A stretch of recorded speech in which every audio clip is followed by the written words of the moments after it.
Hey everybody, Stinger here. I want to invite you to a pretty cool podcast. Watch this film. Be quite nice. Have a good time. You'll be very evil. And you'll love that Danhausen. Hey, this is Big Sexy Kevin Nash. Yes, it is I, Big E, but more importantly, it is you. And you might remember me from such YouTube greats as Being the Elite and Chris Daniels Almost Dies. And if you're looking for the very best wrestling content, you better come to Good Mic Work Commentary. And I'm just going to tell you now, as a role model, you got to tune into this because if you also want to be a role model, you got to learn from the best. We have a rapport, and we have been so close over so many years. This is not a cameo or a paid endorsement in any regard. This is a message of friendship. Man, we met 20 years ago, 21 years ago now. Time is flying, isn't it? I want to wish you all the best in your YouTube channel, and hopefully I can maybe make a special guest appearance on there sometime. And he used to say, "Hey, Greg Morgan," and he used to say, "Please call me Greg," and I wouldn't do it. Good Mic Work Commentaries. Awesome YouTube channel. Now, if you've seen these videos before, you know what I'm talking about. We would do verbal chain wrestling. You know, we'd be off in the yard, the schoolyard at recess. And he's also a 40-year-old wrestling fan. That's a long damn time. And we'd just be staring at each other, and he'd say, hammerlock. And I'd say, all right, I've reversed the hammerlock into a hammerlock of my own, then I put you in a headlock. And, you know, that would go on for hours. He's not going to fill your head with bullshit. He's going to tell you real deal, what's up, and that's that. Raw, SmackDown, NXT. This guy covers it all, my friends. I want you to go to his page, Good Mic Work on YouTube. Check out Good Mic Work Commentaries on YouTube. But we would have fun. We would run around. There would be a wooden hoop we would hit with a stick, and it would go down a hill. I'm about to go and watch a few videos myself. It's a very practical apparatus. We're really lacking in the world right now with some people that have a freaking brain cell. And now look at him. He has more YouTube views and subscribers than I do, and I'm fine with it because I played such an integral role in his upbringing. Don't you dare be sour. We always talked about wrestling. He was a big Lou Thez guy, and of course I had an affectation for the Hackenschmidts. Clap for Good Mic Work Commentaries. This is RJ City, a wrestling rock on tour. And feel the pow. Listen to the podcast. Subscribe. You are watching Good Mic Work Commentaries. Good Mic Work Commentaries. Good Mic Work Commentaries. Good Mic Work Commentaries. Just want to encourage all you guys to check out Good Mic Work Commentaries. And if you don't, we're going to have a problem. Do it! Do it. Do it now! Thanks a lot for the encomium and the nice words about my father's Hall of Fame induction. Hope our paths cross again sometime down the road. Would love to shake your hand again, and good luck on this podcast. And you don't just watch it one time. You can rewatch every single one of them.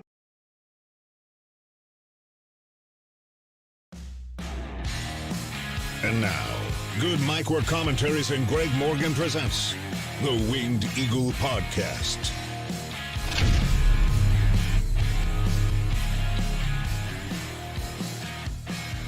The dumpster fire that continues to burn in AEW continues to dominate the headlines here in the wrestling world. What's going on, guys? And happy Saturday to you, and welcome to your Winged Eagle podcast for September 10th, 2022. We got a lot to get into today, and a lot of it is going to be trying to put a nice little bow on a week's worth of drama and speculation and turmoil and all sorts of just disorganization going on around in AEW all throughout the week, with big decisions being handed down on Wednesday night on Dynamite in regards to the AEW World title, the Trios title, big decisions being made there. Internal investigation has been launched. CM Punk out with an injury anyway, is going to be out 6 to 9 months. A lot of questions regarding the future of the Elite, Kenny, the Bucks, CM Punk in AEW. Even some reports today that the Bucks have at least inquired about maybe coming to the WWE when their deals are up in 2024. No confirmation on any of those rumors at all, but these are some of the things that have been floating around throughout the week. Of course, we were here last weekend for All Out to discuss all of that nonsense. We even watched the CM Punk Colt Cabana media scrum rant in real time as we were doing the review. Followed up with it a little bit more on Monday night during the Raw review. We watched Dynamite together on Wednesday to watch Tony Khan make that big announcement announcing that he's stripping all parties involved of their championships and everybody suspended, even removing them from the AEW intro and graphics and things like that. And then over the past couple of days, we've heard a few more reports. We've heard about the internal investigation. An independent firm has been hired by AEW to conduct this. They're going to be doing video interviews with everybody involved and the witnesses and whatnot. So it looks like there has to be a lot to still be determined in terms of what the investigation uncovers and what kind of, additional punishments, if any, are going to be handed down. And if all of this is going to be able to be resolved, or if some parties are just going to have to leave, all that stuff. So it is still, in terms of AEW, very much up in the air. So, this podcast is probably going to be pretty heavily dominated by that. We're going to talk about the latest on the fight. We're going to talk about the investigation. We're going to talk about what some of the wrestlers have said about it, some of CM Punk's, the feelings and the feathers that he has ruffled, and some people maybe even on CM Punk's side in this. We'll talk a lot about that. I'm going to have a very, very strong opinion as you guys who joined us on Wednesday for Dynamite, even prior to Dynamite on Wednesday, prior to Tony Khan making this announcement about the titles and what they're going to do, crown a new champion at Grand Slam. The only guy that was on my radar in terms of the right guy right now to be that champion is Brian Danielson. And I'm going to explain later why, in my mind, he is the only option to win that title. And I'm pretty sure not only is he the right option, but he will actually win that title in 2 weeks in Arthur Ashe. And of course, a lot of the rumors just in terms of the talent and what they're going to do, all the people involved, the Ace Steels, the Danielsons, the Nakazawas, the Brandon Cutlers, the MJF apparently was a witness to this whole thing. So we'll be speaking about that and just giving our general overall opinions. And as usual, completely and totally recklessly speculate. And that's always fun. We'll talk a little bit about Bobby Fish. The Royal Rumble 2023 date and time has been announced. Also, Eddie Kingston has got COVID. Hannibal has been arrested. We'll talk about this past week's Dynamite. Only about the ratings in MJF, however, though. We know what happened other than that. Last night's Rampage was pretty decent. We had an advancement in that championship tournament. And we will talk about last night's SmackDown, because can you believe that Clash at the Castle was 1 week ago today? Doesn't it feel like a month ago? It feels like so long ago, because as soon as Clash at the Castle happened, we had All Out the next day, and then the shit hit the fan. So I almost it's like WWE is an afterthought when really they're doing a lot of things good right now. And with Triple H at the helm, it has really instilled a lot of confidence in the fans, giving us a sense of relief that, oh, good, WWE might not suck anymore. So as good as WWE has been doing, it's been overshadowed by all the craziness that's going on in AEW, but we will give WWE some love here today. Talk about last night's SmackDown. Really fun match with Imperium and the Brawling Brutes, and Pete Dunne inching ever so closer to becoming Pete Dunne again. LA Knight might be heading back to the WWE, which is also fun. The Bloodline officially expanded last night with Solo Sikoa joining the group, and Rousey is on her way to attempt to win the belt back from Liv Morgan, even teasing a little bit of an alliance with Shayna Baszler, which will be a lot of fun. And we will be getting into all that. So basically, that's what's on tap today. I'm going to shout out all the channel members and the patrons real quick as well, let you guys know what to expect on the channel this week, and shout out everybody in the chat. And then we will get into the news, and of course, we're going to start with the CM Punk and Elite fight and the investigation that apparently is currently underway in AEW as they try to find out exactly who deserves to be the most punished, I guess, is what they're trying to uncover, and to find out if there is going to be any legal ramifications, assault charges, things like that. I'm going to guess probably not, but I think that's the type of stuff that the investigation is looking to uncover. So we're going to be getting into all of that. Hope you guys are having a great weekend, and let's rock and roll. I think if you guys couldn't hear me, you would have told me by now in the chat, but let me just do a quick. All right, I can be seen and heard. Let me straighten out my microphone so I don't look stupid. All right, I think we are ready to rock. At least we're ready to rock in my book. Okay, there we go. Always trying to straighten myself out. Good to see everybody here in the chat. Very first thing you guys could do that would be a big help to the channel is hit that thumbs up button right now. Try to get those likes climbing up at least to 100 likes before we get really rolling here. That would be very nice. And I appreciate everybody that's hanging out here, including all of the channel members, Tatanani and Jet the Hawk. We got Nick Musser in the house, Raven Rucker, Chaz Medeiros, Ronnie, my buddy, in the house as well. Queasy is here, Deshaun Robinson, George Morris, Isaac, all those little icons next to your name. Represent channel members. If you would like to join, you can click the join button below or the link in the description. We are really doing good with the memberships. I'm going to follow or shout out everybody here in just a moment. And we have our very first members-only watch-along plan for this week, which I will get into in 1 second. But I want to knock out a super chat if there is one. There is one from George Morris. Thank you very much, dude. Appreciate that $5. I have a feeling I know what you're going to ask me about. Hey, Greg, how are you doing and how are your cats? What did you think of Cobra Kai Season 5 and do you think there will be a Season 6 or are they done?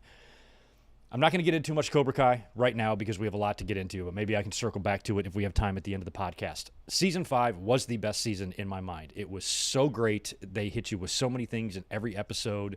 If all the other 4 seasons weren't good enough, this one exceeded all of them in my mind, and it was definitely the most satisfying ending that they've done so far for a series. And if you did want to end Cobra Kai, you could technically end it here, but I don't think they are. I still think there's a lot of stuff with Kreese escaping jail and a lot of new chapters that could be written with the kids and stuff. And, of course, there's that big World Championships thing that they were supposed to qualify for, which could probably be the focal point of the next season. But the writers did say that Season 6 has not even been written yet, so we have some time before they write it, shoot it, post, all that stuff. We're probably looking at 1.5 years, 2 years before we even get a Season 6, but that's okay because I'm ultimately satisfied with Season 5. One of the problems, or not problems, one of the things that was tough about Cobra Kai is there was a couple of seasons that really left you feeling down. Last season, the way they lost the tournament, Miguel was so devastated, and he was heading off to Mexico by himself. You had to wait a whole year to find out if this kid lived or died or not. And of course, after season 2, when he fell and broke his back, and then we had COVID, we had to wait 2 years. So we've done a lot of waiting and worrying about, oh my God, what's going to happen when the show restarts? But this thing ended so well with everybody getting what's coming to them. Chosen and fucking Terry Silver having a one-on-one match was crazy. Daniel and Terry Silver finally fighting one-on-one and Daniel beating him.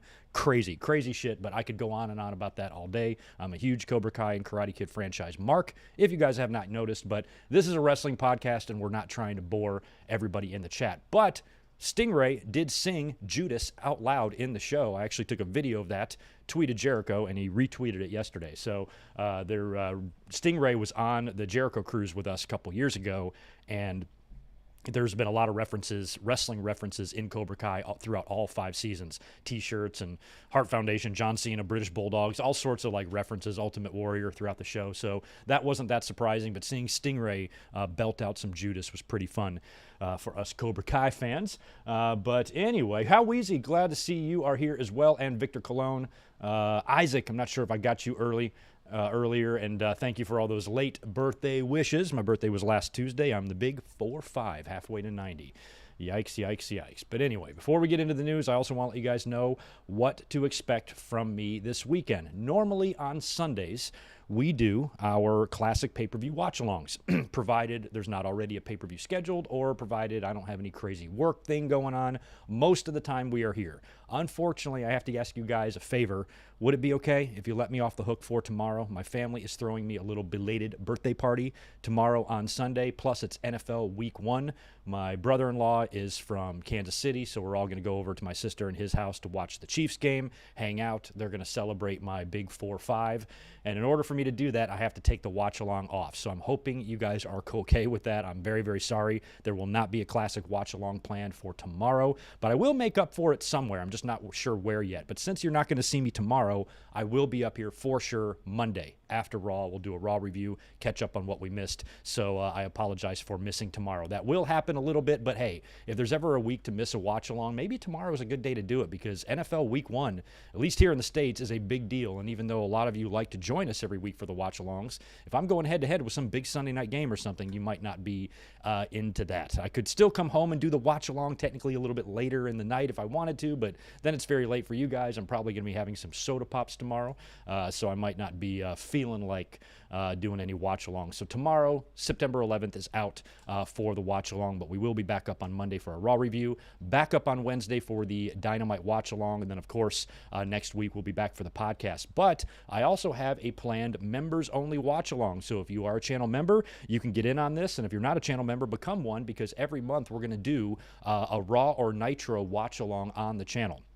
I put up a members-only post yesterday, and I'm loving the suggestions that you guys gave me for which Raw or Nitro to do. We're not always going to do a Raw or Nitro. We can do a 2-hour in your house, a Clash of Champions. I want to keep the members only watch-alongs to a 2-hour show. That's why I think Raws and Nitros are really good choices for that. But we can still branch out and do other things. But for this first one, I asked you guys to give me Raw or Nitro suggestions, and I'm liking all of them. So it's going to be tough for me to narrow one down, but several shows have been mentioned more than once, so I'm probably going to pick one of those. And the only day that I can really think that would work for that, and I apologize to my channel members that, that might not be able to make it for this, but it's going to be hard for me to do this on the weekends because we're here on Saturdays for the Winged Eagle podcast, then I go to work. If I remember off on a Saturday night, we'll do a members-only watch-along for sure, but that's very rare. And then on Sundays, of course, we do the watch-alongs for everybody, for all channel subscribers. So in order to do the members-only ones, the best time, at least for me, I think to do this would be like Friday afternoon before SmackDown.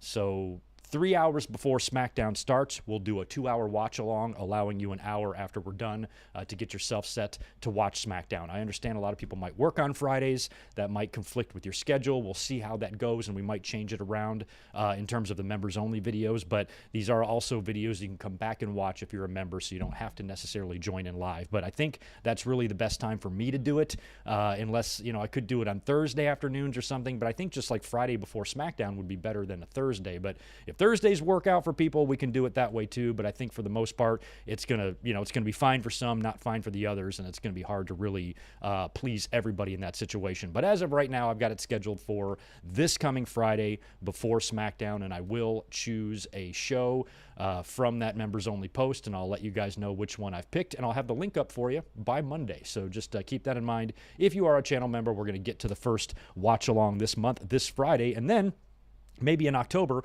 we'll start with the Q&As. I think every quarter, every 3 months, we'll do maybe a members-only Q&A on the channel as well. Plus, little sneak peeks and stuff like that you will get. But keep a lookout for that members-only watch-along of a Raw or Nitro that I still have to decide on. Right now, an early candidate, January 4th, 1999, Mick Foley winning the WWE title. Also, the night after WrestleMania 14, sounds like a good one too. DX Army being formed, X-Pac returning, the end of the Winged Eagle title, Austin, his first night as champion. That is also on the list. So we're going to find one exciting Raw or Nitro and watch it on Friday. Speaking of all those wonderful channel members, I want to welcome everybody to the channel. I'm going to try to filter these out on levels because the Shoot Brothers are the highest tier that we have right now, and I would like to thank How Weezy, Divine Ricks, Michael Kumo, Nick Musser, Spectre, Reese Jones, Victor Colon, and George Morris for being my Shoot Brother. Definitely appreciate that. I also want to shout out my Kayfabe brothers. That would be Zelius Ward, Al Ramos Pro, Chaz Medeiros, Danielle Mark,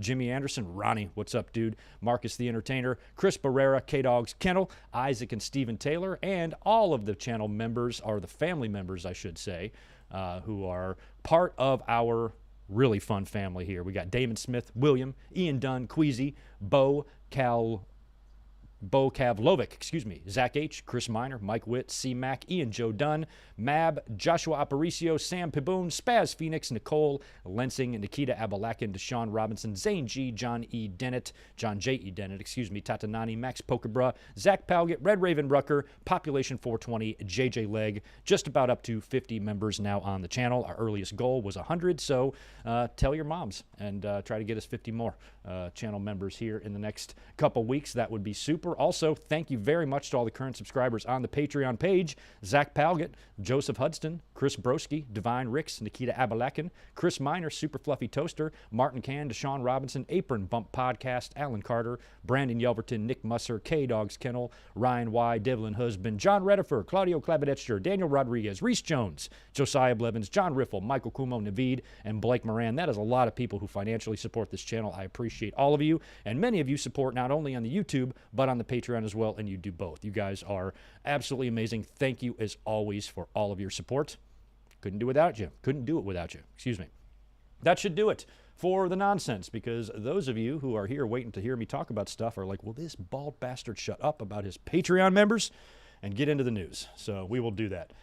Good to see everybody else chiming in as I was rambling there. Ramon Coffey's here, Stephen Harris, Ben, Power Spin, Sam, right on. Victor Cologne, appreciate the $2. Your birthday is more important than a watch along. I know, but it was a couple days ago. This is just a family event. I was kind of just joking when I was asking permission. I was going to go whether you guys said I could or not, but I was just letting you guys know that I feel bad that I have to ditch out on a watch along. And thank you for sending 2 of those super chats to tell me that, Victor. That's why you're the best. Josh Oa, I'm not sure if I got you earlier either. Little Justin. Yachiro's in the house as well. Zach is here. I'm hoping I got everybody. Monique and Mohammed have just chimed in the chat as well. Hopefully that takes care of everybody. Keep smashing that thumbs up button for me. Keep those likes up. If you are watching this right now and you're not a subscriber, come on now. Come on now. Right there. Subscribe. Do it. It's right below the video. You can just click it like this finger. You can use any finger you want, but it only takes one. So if you would do that for me, I'd appreciate it. Punk finally got a KO in his fighting career. Yeah, maybe. I mean, are the reports that he really knocked one of these guys out? I don't really think that Punk is that tough, but whatever. Nick Musser, good to see you, man. Appreciate that. I'm glad you are finally over your illness, you think. Yeah, isn't that the way it always is? You're like, I'm over it. At least I think I'm over it. So good luck to you, man. And thank you for being here.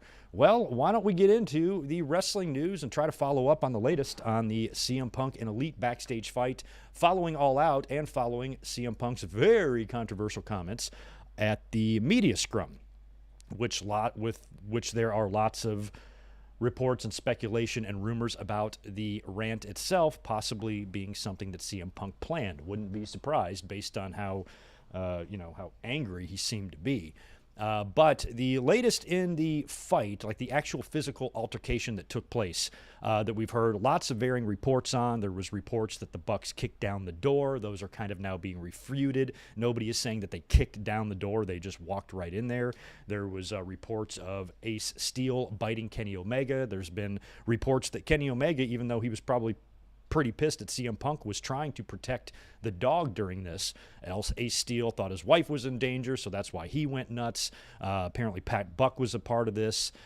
So was Nakazawa and a lot of guys involved in the pull-apart. Pat Buck has even been one of the people that apparently got suspended for all of this, which I always thought Pat Buck had a great reputation. Maybe he just got physical and they're just making a blanket suspension for anybody that actually got physical. So even if he was there and he wasn't really fighting, maybe whatever he did physically was enough to get him suspended. I don't know. I think Christopher Daniels, another guy who we've never really heard of these type of problems about, got suspended. So a lot of guys got involved in this scuffle, and there have been a lot of repercussions. Now, as we saw on Wednesday, we didn't know going into Wednesday Night Dynamite what AEW or Tony Khan was going to do about this. There was speculation that all parties would even be on the show.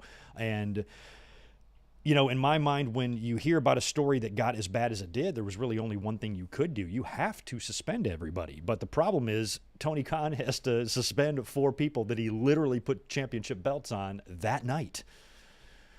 This is just a shitty situation. So on Dynamite, he opened up the show in a pre-tape, which I think is a great idea. One thing I was worried about Tony Khan, because he is a little weird when he talks and stuff. If he started getting in the ring and started yelling his announcement at us like he does, it would... I think people, because they already have this, pre-existing jagged, thorny stick up their ass about Tony Khan, they wouldn't be able to listen to what he was saying because they're just so focused on why they have all this contempt in their heart for him. So they would be way focused on that and not focused on the message he was trying to deliver. So trying to keep it backstage where he could rehearse it, maybe shoot it a couple of times, announce what's going to happen, and that's when he stripped. He didn't even say the parties by name. He says, I've been forced to strip or vacate, the AEW World titles and the Trios titles. Trios titles will be decided tonight. Not House of Black, but Death Triangle and Best Friends, which Death Triangle won. And he's setting up a multi-man tournament to determine a new AEW champion that will culminate at Grand Slam. Did not mention CM Punk, Elite, Young Bucks, Kenny, nothing like that. Then when they went into the Dynamite intro, all parties were removed from the Dynamite intro. So talking about that for a minute, to me, that's one of the more disappointing things as well, because All Out is really AEW's signature show.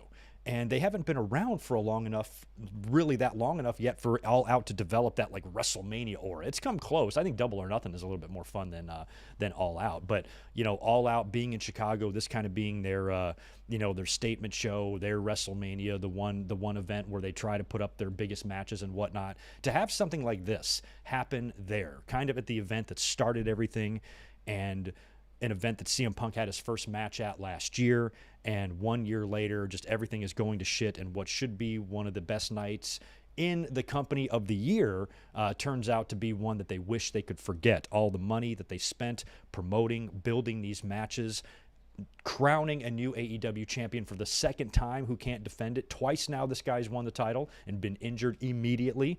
And both times he was injured in the match in which he won the title. I believe he was injured against Hangman at Double or Nothing and injured against Moxley at All Out. And that's bad enough, but then you add the Punk comments and what Tony Khan was forced to do. If I was Tony Khan, I'd be fucking pissed. I'm like, this is my show and you guys ruined it. You three EVPs should know better. You're the foundation of this company. And you, the guy I brought in to carry the company and to be the biggest star we have, you've let me down too. Fuck all y'all. That's what I would say if I was Tony Khan. But of course, I'm not Tony Khan because he has way better hair than me. But I feel bad, I guess, for AEW that they had that happen to them after a pay-per-view that usually is this big and promoted this highly, and usually the fans love. And so for something this bad to go down, I think it did not only disappoint the fans, it disappointed, excuse me, I'm sure a lot of talent in the locker room that don't appreciate this nonsense and this drama going on either. So it has caused a lot of problems in AEW, and problems that I'm sure they weren't expecting. Maybe some were expecting. Cody jumped off the ship months ago. We all thought it was the craziest decision in the world. Turns out he knew exactly what he was fucking doing. And when everything was going so well and everything at WWE is going so bad, it's just amazing to me how everything is turned. Somebody mentioned this on Twitter the other day, and I was just blown away by it because it's true. You realize Steve Austin coming back after 19 years of retirement and wrestling in the main event of WrestleMania is like the 5th biggest story of the year? Imagine if that happened any other year. It would be all we were talking about. It would dominate every best of year thing, match of year candidate, biggest stories of the year, magazine headlines, internet headlines. Everything would be Austin. This is the year 2022 that Stone Cold Steve Austin returned to the ring in pretty epic fashion and had a hell of a main event at WrestleMania against Kevin Owens. It's an afterthought, man. It doesn't even seem like it's important at this point, because right after that, the Vince McMahon scandal started and that got leaked and the investigation was launched. Vince retired. Triple H took over. AEW goes to hell. I mean, it's just been a crazy few months, and it's been crazy how many things have happened this year. This might be one of the most newsworthy years in wrestling history.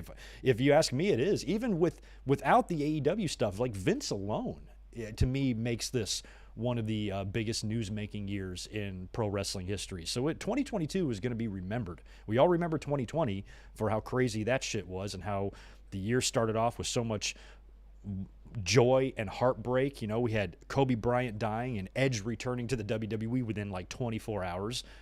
2 months later, well, actually, COVID was already here. 2 months later, the world shuts down.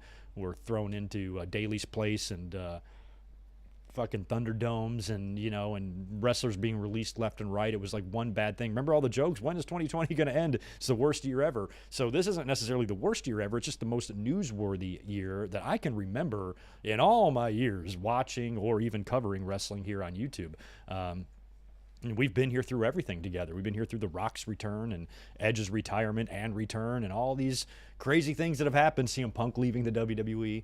But nothing like this, man. This is just unreal. So anyway, the investigation apparently is going to conduct video interviews with everybody who was involved or a witness to this. And there were a few names mentioned here, like CM Punk, obviously, Pat Buck, the Young Bucks, Kenny Omega, Christopher Daniels, Michael Nakazawa. MJF apparently was a witness to this, who was kind of around. I don't think he got involved in the scuffle, but he did see a lot of this. And apparently one of the people who was present for the scuffle, or at least nearby, was AEW's head of legal, Mega Perrick. Now, there were some reports that she was like walked into the locker room with the Bucks. So no confirmation on any of that's true, but I'm not sure how quick any talent is going to be to kick a door down or throw a punch or throw a chair with the head of legal sitting right there. But apparently she was kind of around for a lot of this. So maybe that's another thing that makes AEW a little bit nervous, is you could have some lawsuits here, guys suing each other. So you investigate everything, find out what happened, and decide based on those accounts, because now you'd have to be a pretty fucking idiotic piece of talent if you're not Kenny, Bucks, or Punk, and you're going to lie about the account, when there's so many other people saw it, so I think anybody who's interviewed here is going to have to be straight up with what they saw, and there's really no reason, and it would be quite fucking foolish to lie and to make up a story about something that you have nothing to do with, knowing what that could potentially do to your career. So I'm sure that every piece of talent here that's interviewed is going to be honest with their account of the events, and they will take those accounts and base that on how they handle the suspensions going forward. But that's just in terms of the backstage scuffle. You still have to talk about what sparked it. So, maybe they determined that the Bucks and Kenny were wrong. They came in too aggressive, and that's what the general account of the events are telling them based on who they're interviewing. But you also have to remember how all of this started. How all of this started was CM Punk going apeshit in the media scrum on Colt Cabana and Scott Colton, and he's fucking chewing on his cupcake muffin or whatever, cupcake muffin Punk, and he's got a mouthful of fucking food, and he's motherfucking this guy, calling, the Colt Cabana, he doesn't care about him, gives fuck all about him, he said, doesn't care where he works, eats, sleeps, breathes, anything like that, called Adam Page an idiot, and Kenny and the Bucks children, and here I am I'm a veteran trying to lead, and nobody wants to listen to me, and he's got all these little digs that he's taking at people, and it's to me, as we were saying, that was all so much worse in my mind than what Punk was claiming that Hangman Page was doing, going into business for himself. Nobody even realized that Hangman Page went into business for himself. Maybe that was something that was just in between the lines, what he mentioned about Punk and how everybody's watching backstage, or whatever the line was.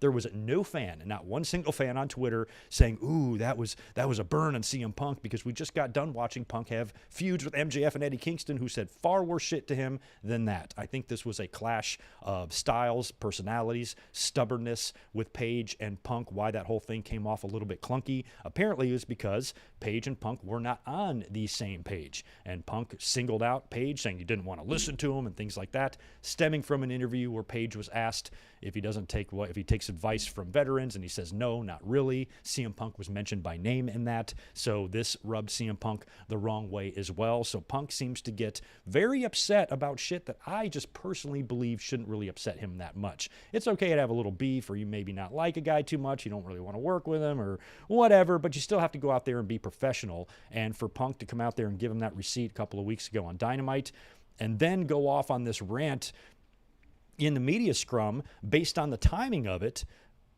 he went on this rant while, he's champion right after he wins the title. In Punk's mind, based on how Tony Khan talks about him, I don't blame Punk for feeling this way, because Tony Khan has gone on record in public saying that this is the whole guy the company's built on, which would really piss me off if I was another piece of talent back there. So Punk himself has been told by his own boss that, basically he's bulletproof. So I guess he believed it, and he decided to just tear into everybody in what most people read a couple of Fightful Select articles and reports of not only AEW talent contacting them and them speaking to AEW talent, but WWE talent. And the general consensus is that Punk was unprofessional. There's very few people that are saying, I don't blame Punk for what he said. Because even if Punk, like we talked about in detail last week, even if Punk is right, even if everything he's saying about Kenny and the Bucks is 100% true, they really did put these feelers out or whatever, to go off on them on like that at the media scrum when you cannot have a payoff for it on TV. This is not an angle. These are your real feelings. That's the very definition of going into business for yourself. That's going into more business for yourself than you're claiming Hangman did himself. So, two rights don't make a wrong, or two wrongs don't make a right, excuse me. Two rights might make a wrong, I don't know. But two wrongs definitely don't make a right. And Punk, this guy who preaches during the scrum, he said it over and over, how he's trying to lead and he's just trying to be a veteran and leader and all this. Well, this is what you're supposed to do. A leader is supposed to lead by example. If you're the locker room leader, that was one of the first lessons my father ever taught me. Lead by example. That and what goes around comes around. Both very true. And what do you think leading by example means? You're the top star, you're the top babyface, the world champion of the company. You're supposed to set an example for all of the other talent, especially the younger ones. And this is the type of shit you're telling them is okay to do? What kind of example does that set? Because he comes off, a lot of talent has also always said this about CM Punk. He comes off as arrogant. And even though we've been big CM Punk fans on this channel, still am really at the end of the day. There's a lot about CM Punk that I do admire, but I've never not believed that he's got a bit of that arrogance to him, because I don't like people like that. I don't like people who condescend you. I don't like it like when you ask somebody a question, maybe a superior or something, and their way of answering it, like I would say, hey, how am I supposed to do this? And they go, Greg, let me ask you a question. And then they just start talking down to you, It's like that type of, no, you are no more of a man than me. We don't do that. We don't play that at all. And so I just personally don't like that. So if I was a talent in a locker room, I could easily see CM Punk rubbing me the wrong way. Because even if I was below him on the card, or even though if I had less experience, I will always respect and listen to my elders and the veterans and all that stuff. But the moment I am condescended to or talked down to or talked to or demeaned in any way, even if it's just in a tone of voice, just a tone, they don't have to say any words, just like the way they're delivering the message to you. If it's demeaning or they're talking to you like you are beneath them, we are going to have a problem. And that's the way I operate. So I would imagine there's probably a lot of talent like that too, where maybe he just comes off abrasive, just wrongs people the wrong way. Why do you have to say it like that? Why be such a dick, or whatever? Where there are others who have said Punk has always been nothing but kind, going out of his way to help them out or sit down and talk to them. And I have no doubt that Punk has that side of him too. I fully believe that everybody has different sides to who they are. Sometimes you're in good moods, sometimes you're in bad moods. It's just more pronounced on others maybe than other people. And CM Punk definitely has, a very, very outward. You definitely know what kind of mood he's in. If he's in a great mood, everybody knows. He's in catering, fucking dancing around, doing spinneroonies, next to the dessert table. But if he's pissed, you're going to know that too. And he's probably just going to be really abrasive and rub everybody the wrong way. So the thing that makes all this interesting now is that no matter what this investigation uncovers and what AEW decides to do, one story that has almost gotten lost in the shuffle here is that CM Punk got injured in that match. So even if the brawl didn't happen, we would still have a very depressing Dynamite on Wednesday, because CM Punk would have had to come out there again and relinquish the title again. And this time he might be out longer than fucking Cody. So that would have already made Dynamite shitty, really, really shitty. But now that CM Punk is out, and if he is going to take, apparently he had surgery, I believe, yesterday. I think he's already had the surgery. I think it's a torn triceps, I believe. That's a 6 to 9 month recovery. If it is determined that Punk just should not come back to the company, we might never know.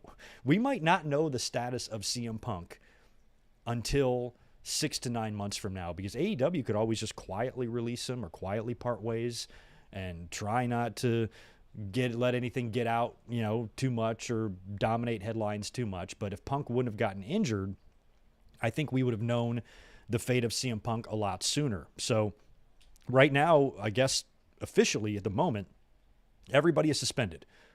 Kenny, Bucks, Punk, a few others surrounding the situation. Nakazawa, Cutler, Pat Buck, Daniels. I think those are some of the names that they've been saying have been suspended for the time being. But if they conduct this investigation and they determine, anything specific, they got to hand down some more, some more punishments, then maybe we could hear more. But based on the accounts, based on what we as fans, which I know is, just a small fraction of the story, based on everything that we have heard, I personally, in all my years of watching wrestling, have not heard of anything regarding the backstage scuffle that would constitute a firing, unless it got really bad or something like that. But I think this is a scuffle, a backstage beef, something that happens all the time, something that happens in WWE, even in modern times, happened a lot back in the day, some really gnarly fights back in the 70s and 80s, but even in the 90s and the 2000s,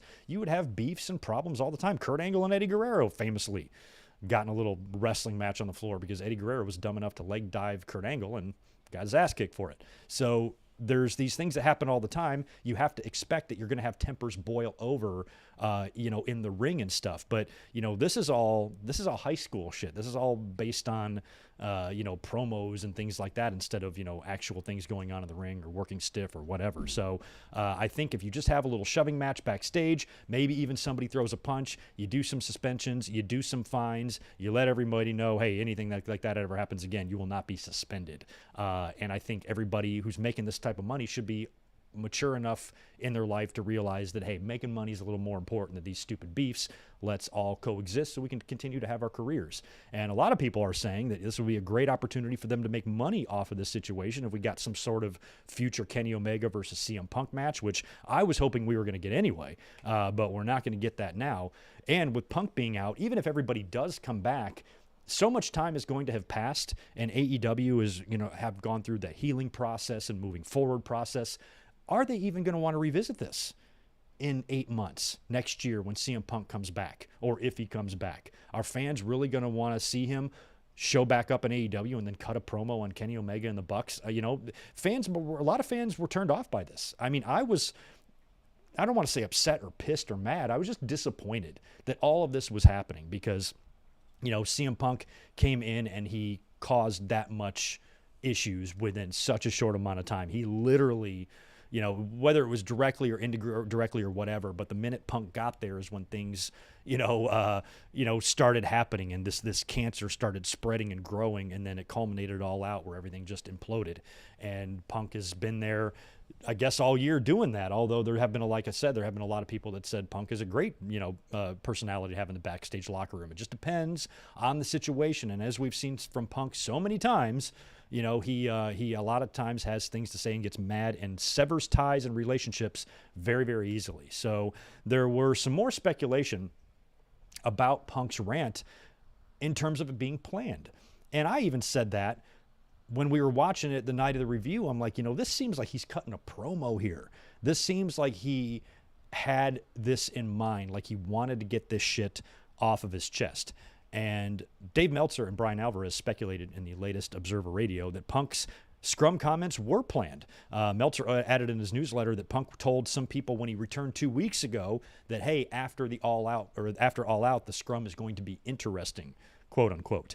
So there's been a little bit of evidence that suggests that CM Punk knew he was going to do this, and possibly even Tony Khan did too. Wade Keller noted this week that Tony Khan may have even known Punk was going to say something prior to the scrum because he was hinting that he's got some things to get off his chest. So that goes back to what I talked about earlier, is that maybe, in Punk's head, hey, my boss loves me. He's basically anointed me the top of the company, made me feel bulletproof. I just won the title. If there's ever a time where I can tell these little pieces of shit how I feel, this is going to be it. So I'm going to use the media scrum as my way to show these guys who's boss.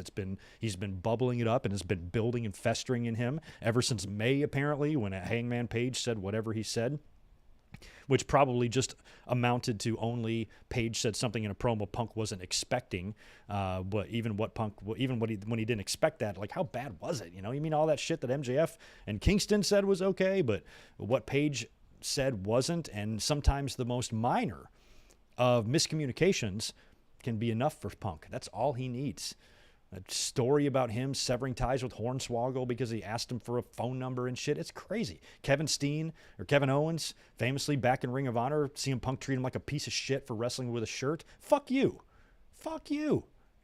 I just don't. And Owens was very gracious and kind. Yes, no problem. You're right, or whatever, and just kind of back down from this locker room leader, this guy that seems to be so, hell bent on becoming a locker room leader. But what he needs to understand is that locker room leaders grow and emerge naturally, organically.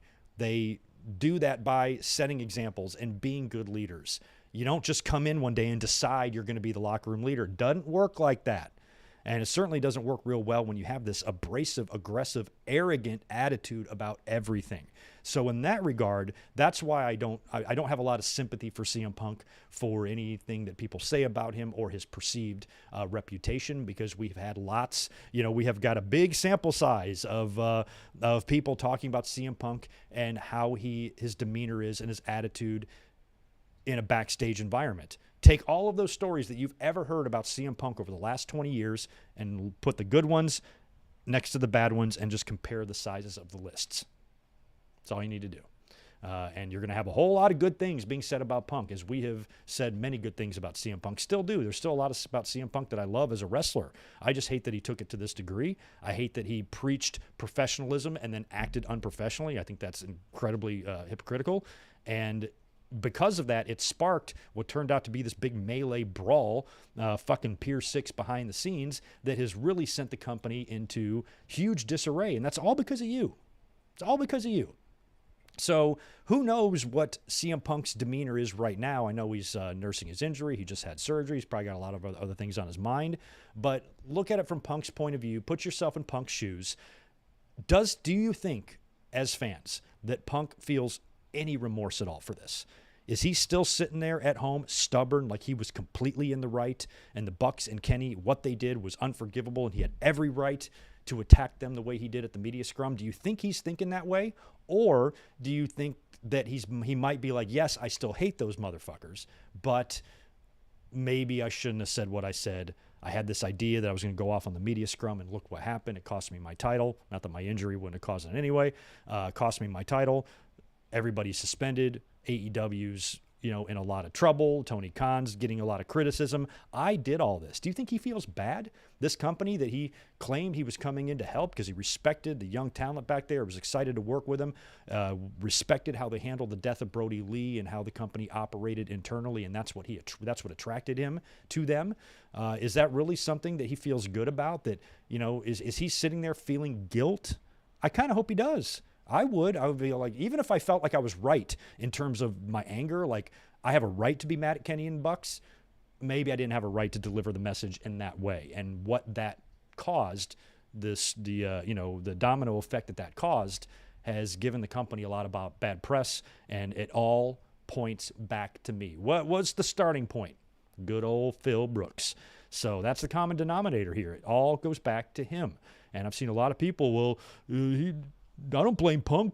Hangman went into business for himself. I saw a lot of people defending Punk's comments because of what Hangman Page did back in May. I'm like, bitch, you didn't even notice what Hangman did. You didn't care. You didn't go on your little Twitter page saying, holy shit, Hangman just went into business for himself. Nobody noticed. The only person that noticed was CM Punk. And he got mad, went off on it or whatever. But that doesn't matter, It doesn't matter. To go off to that degree is even worse. It was his receipt. I don't think you really know how receipts work.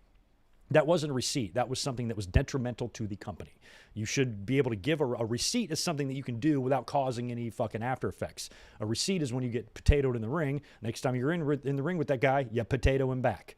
And nobody really notices. But when you do something to this degree, when your receipt to the Bucks and Kenny caused one of the biggest shitstorms in wrestling history, that ain't a receipt. That's selfishness, that's arrogance, and that's putting yourself before your company and your peers and your coworkers. Period.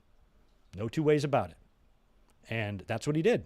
And so there's a lot of people at fault here for various reasons, but you can all draw it back to Punk and what usually tends to get him really, really, really fucking upset. And that's kind of the way Punk is. But we've all known that. A lot of the talent, apparently, when he came in, some of them were happy that he was there because of the name recognition he was going to bring, but others knew from WWE the reputation he already had, hoping that after 8 years he'd mellowed out, and maybe he isn't so high-strung anymore. Turns out he is. Even though I think he had a phenomenal year in the company, he had great feuds, great matches. Punk is a great professional wrestler. There's no denying that. But I think based on his run over this past year and his view of himself and how others view him, there's something off there. I don't think CM Punk really mixes that well in pro wrestling, and certainly not in a locker room that really, did seem to have some pretty decent high morale prior to him getting there. So In terms of the AEW locker room, that's another thing. They did hold a talent meeting, but apparently it wasn't held by Tony Khan or management. That was a couple of weeks prior. The talent themselves held a meeting. Jon Moxley, Brian Danielson, Chris Jericho called a talent meeting with everybody, and they held the meeting. And all three were praised for their leadership roles, praised for what they said. They were really the three right guys to hold that meeting based on who they are, their star power, and their level, and they're 100% right about that. And apparently that all went over really well. We also saw Jon Moxley on Wednesday night cut that very passionate promo that, to me, I don't know about you guys, but to me it reminded me a lot of The Rock's promo when Austin took his ball and went home. And Rock was not even scheduled to come back yet. He was scheduled to come back like the next month at King of the Ring and have a little run. But he came back early to fill the void that Austin left, even won the WWE title, and then went on to put over Brock like Austin didn't want to do. Moxley was supposed to go on vacation. He was supposed to have an angle on Dynamite where he was beat up or whatever, written off TV for a bit so he can go on vacation after his summer. It was the summer of Mox, is what it was, because Moxley was the interim champion and he wrestled every fucking week and defended the belt every other week. He did a great job all summer long. He deserves some time off. And he canceled his vacation because they need him now. Probably Tony Khan asked him to cancel it, but he might not have had a choice, but he was there. And some of the things he was saying, talking about how he was pissed, kind of like rallying the troops a little bit, even mentioning that he was supposed to go on vacation and now he can't because of everything that went down. A lot of his language, his energy really reminded me of The Rock, kind of trying to not only rally the fans, hey, fuck it, we don't need him, we got each other, but also rallying the locker room at the same time and providing that sense of leadership, which apparently was accomplished in that talent meeting and really put a nice cherry on top with Mox's promo on Dynamite. So I really liked Mox's demeanor there, and I think Mox is, one of the top guys in the company and should be a locker room leader. I respect the reputations of a Mox and Danielson a lot more than Punk. Jericho has been praised very highly for his handling of the whole situation, his demeanor during all of this drama. But Jericho's another guy that is, he's a very strong personality as well, stands up for what he believes in as well, and has been known to have a few locker room altercations of his own. But in this case, in this environment, he really seems to have stepped up as a leader, and I think he should be a leader. Jericho's a guy that's not going to be actively in the ring for that much longer. Jericho should look for a Triple H role in AEW. I think Tony Khan needs somebody like that. Jericho's not everybody's favorite, but, he's a guy that I do think, even if he doesn't make the best decisions, I think he always has got the best interest of the business at heart.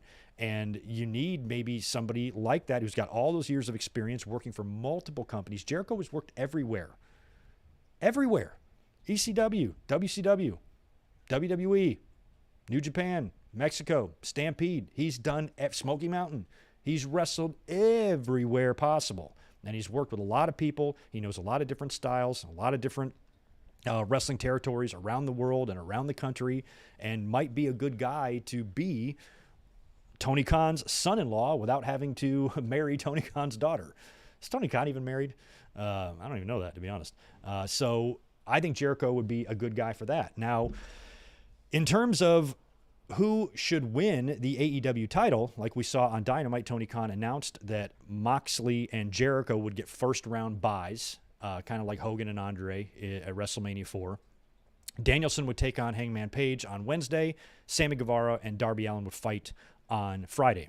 Those two winners would move on to face Moxley and Jericho in the semifinals, and the winners of those would face at Grand Slam. So we did see Brian Danielson beat Hangman Page on Dynamite. There was no surprise to me at all because Jericho was waiting there in the second round, and Jericho beat Danielson at All Out, so I kind of put two and two together there. Plus, in Jericho's promo on Wednesday, he might have spoiled Danielson winning.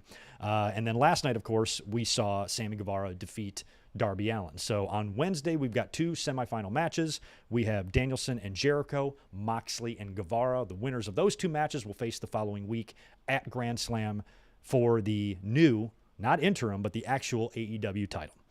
And prior to this announcement even being made, on Wednesday afternoon, 3 hours before Dynamite, I was thinking about it, and I typed out a tweet that said, if I'm Tony Khan, I am going to make some sort of battle royal or multi-man match where you narrow it down to the final two. Those two wrestle for the title, and Brian Danielson walks out with the belt. That's pretty much what he did here. It wasn't a battle royal or a multi-man match. It was a tournament to narrow down to the final two, which is what I was looking to do, to crown a new champion. And we talked about this extensively last weekend, but I was very adamant about it, and I'm still adamant about it. I believe wholeheartedly there is only one person in AEW currently right now that is the best fit for that AEW title. A lot of people would say it's automatically Moxley. I'm going to say no, not because I have anything against Moxley at all, but because this guy was about to go on vacation. He already had a hell of a run this summer with the title. I'm pissed that he had to lose clean to CM Punk, but still, Moxley in a lot of fans' minds would be the best guy just to continue carrying the title because he's been such a great champion so far. But I don't want to give CM Punk the satisfaction of knowing that he beat clean the current AEW champion. And Moxley has already been on top. Moxley's already been a two-time champion. We're not trying to replace Moxley. We're trying to replace another main event player. So instead of plugging an already existing main event player into that space, into that void, I believe you have to plug in the next best possible option that needs to accomplish two things. Number one, it needs to be a champion that's at least going to be as close to the star level of CM Punk that you can get, and it's going to be somebody that CM Punk has never defeated before, or at least defeated in AEW, and it's going to be somebody who's going to replace the top-tier talent void that you lost, or the top-tier talent spot. There's a void there now.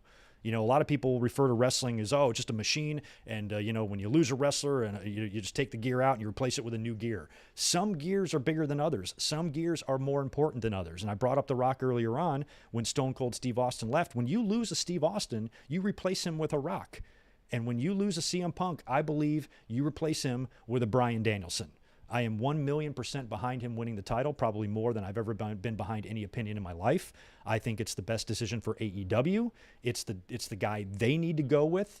It's a guy that has a ton of respect and a great reputation with the audience, a ton of respect and a great reputation with his peers, and a stark contrast and a complete opposite personality-wise as CM Punk. And based on how the locker room is trying to repair a lot of its morale, the locker room feels good about the way the talent meeting was handled, the fact that at least the toxicity is out of the locker room for the time being in CM Punk. What better guy to put the title on right now and set an example to the rest of your locker room than Brian Danielson? He is the guy above everybody else in the company that has that big star level, that's had those WrestleMania main event moments, that's been a world champion other places, that the fans universally beloved. Even when Daniel Bryan's a heel, we love him. When he was a heel in WWE and had the eco-friendly title and all that shit, we loved him. Danielson is a guy that would be a perfect representation of your company and a great Band-Aid, a great guy to carry the torch and carry the trophy right now, since everything kind of fell to shit around All Out. If you put the belt on Moxley, you're going to feel like he's the champion, but the uncrowned champion is sitting at home and all of that. There's a lot of wrestling fans, most wrestling fans probably believe that Danielson is a better wrestler than CM Punk. And that's why I believe he is the best person, because he will give them the best reputation in terms of a guy at the top that you can count on and you can trust. All of those comments and all of those things that Tony Khan was saying about CM Punk, he really needs to be saying about Brian Danielson. Nothing against Jericho. Hey, nothing even against Sammy Guevara. I wouldn't care at all if Sammy or Darby won the AEW title. It's not about who deserves to win the title. Oh, you could give this to a young guy. Yeah, maybe, but we just lost CM Punk. If if Chris Jericho was champion or something like that, or even if Sammy Guevara was champion and he made it to the world title and he got injured, then yeah, plug a Darby Allin in there. Just like when Finn Balor lost the title, they plugged in Kevin Owens. But when you lose a big star, you need to replace him with a big star, or the biggest one you can think of. And I just can't think of a better guy in wrestling right now than to carry AEW's title, because you're going to want a guy that has that reputation and respect. Jon Moxley already has it. We all know everybody loves Jon Moxley. I'm a big Jon Moxley fan, but let's make another championship contender, because if you go back to Moxley, all you're doing is just going back to Moxley. Let's put somebody else in CM Punk's place. Plus, you got to remember MJF just came back It sounds like they've had these plans in place for MJF for quite some time. I would hate for them to have to derail and rewrite all of that.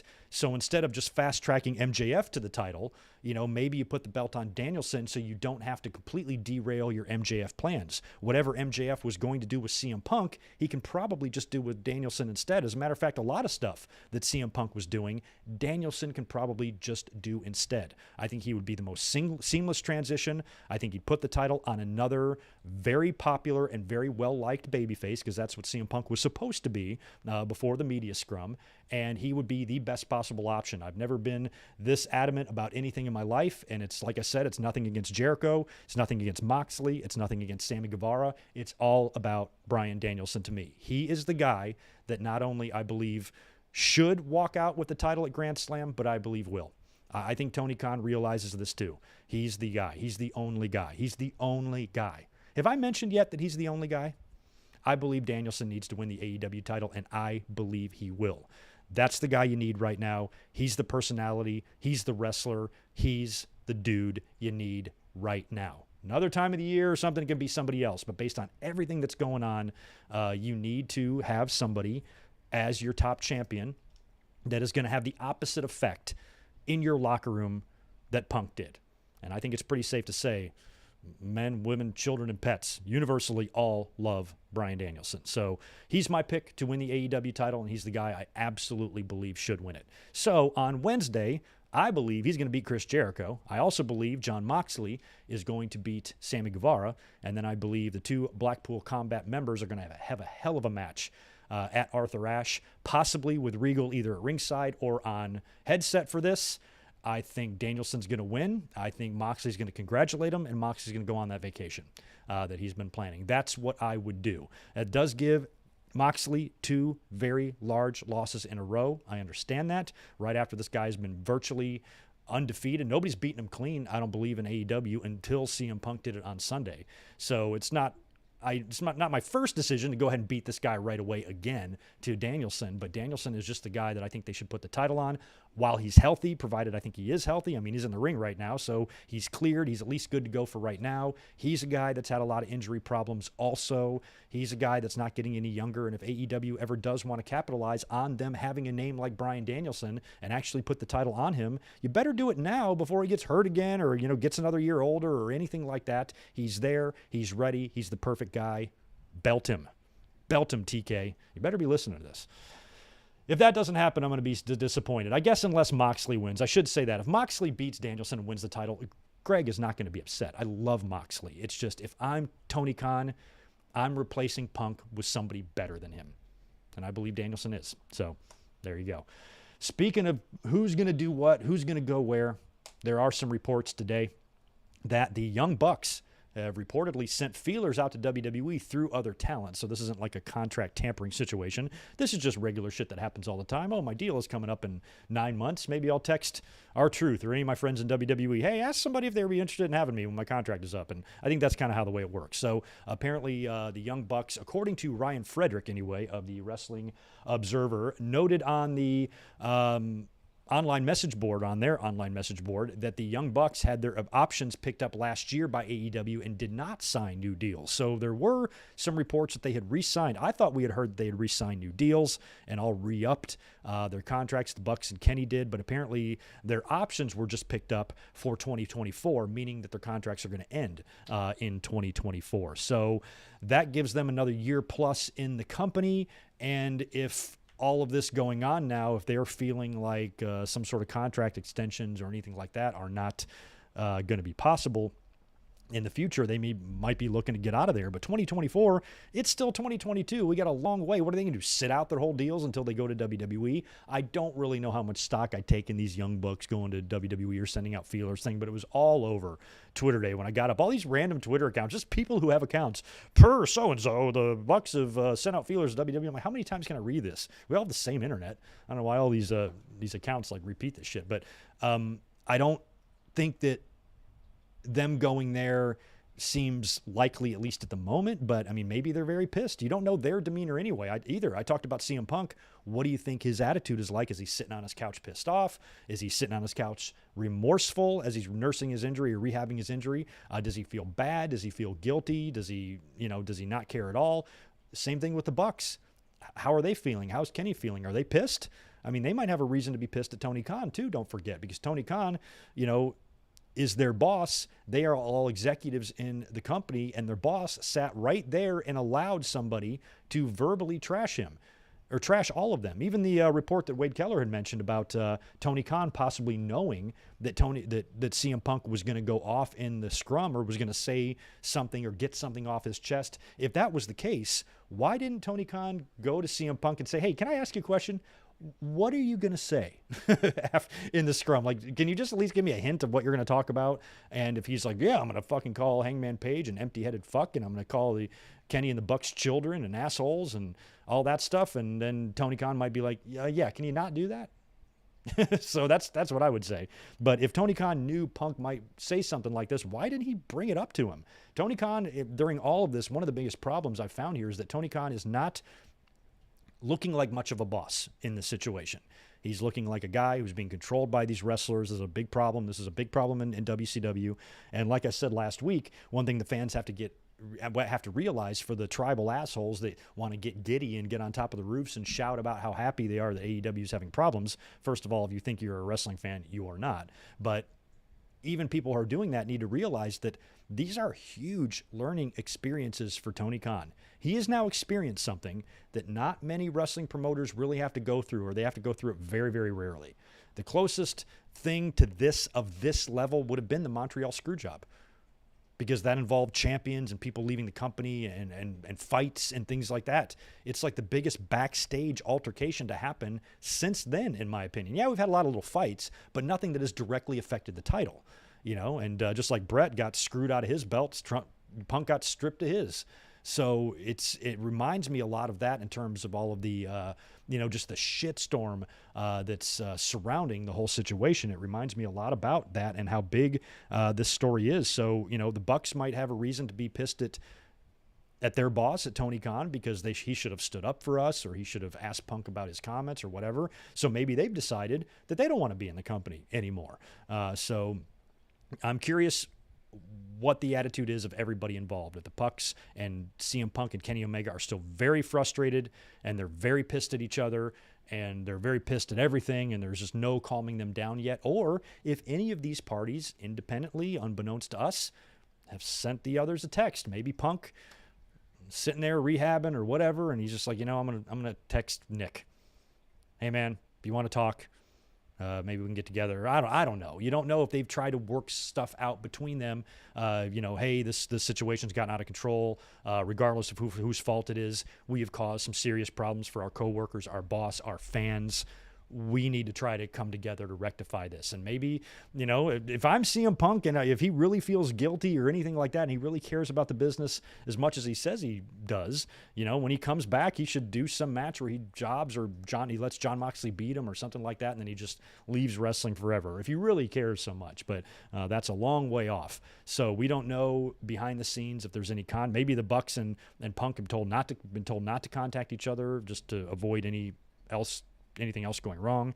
Don't know. But at the end of the day, these are all adults, and these are all people. When there's this much money on the table, when there's contracts with multi-million-dollar contracts, this should not be jeopardized by some petty backstage beefs that you would expect to happen on an indie level. So there's some things that AEW and Tony Khan all have to work out, obviously, but in the meantime, this, at least has maybe boosted morale for the locker room, and that all of this has gotten out now. I think the locker room, and just like the fans, are probably over it. They don't want to deal with any more of this stuff, and let's be on the rebound now. Let's start moving in the other direction. And I think the locker room might really band around each other, especially now with Danielson, Moxley, and Jericho kind of stepping into these leadership roles that apparently Punk wanted but did a terrible job of doing. And like I mentioned last week too, as a WWE fan, as somebody who carried the WWE flag in the WCW and WWE war, I remember thinking as a fan that WWE was probably going to go out of business after the Screwjob. To me, it couldn't get any worse. Now they have lost Bret Hart. They've lost the guy I never thought they would lose, ever. Just like AEW losing Cody, potentially now losing Kenny and the Young Bucks. I can't even imagine AEW without these figures. And so when WWE lost Bret, and the way they lost Bret, it's not like he just jumped to WCW. There was a screw job involved.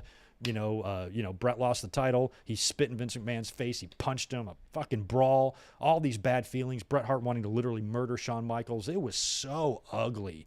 And I remember thinking that, man, if WWE wasn't already on the ropes enough as it was, with WCW and the NWO and WCW as all the talent, WWE finally started turning the corner a little bit in 97 with a great Canada-USA feud. Austin started to get over really big, and they had a decent WrestleMania, but they still had a long way to go, and they were still really far behind. So when that stuff happened, I was like, well, it can't get any worse. WWE is probably going to lose the war to WCW now. They've lost Bret. WCW's going to beat them. They're going to go out of business. And what happened? 4 months later, WWE completely turns the corner. Of course, AEW does not have an Austin and McMahon, but they have a Khan and Punk, but they don't have an Austin and McMahon to ride off of. But in just a few months, WWE went from being on the verge of annihilation to bringing in Mike Tyson, having a very successful WrestleMania, putting over one of the most over baby faces in the wrestling history in the main event. A couple weeks later, they beat Nitro in the ratings for the first time, and they did not look back.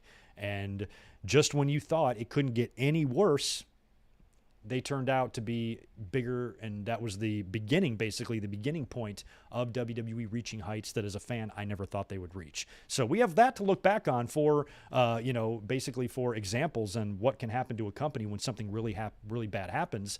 Talent and everybody kind of really rallies around and, moves forward with that or with the company. So when we hear about the talent meeting going well, being well received, everybody liked how Moxley and Danielson and Jericho handled it.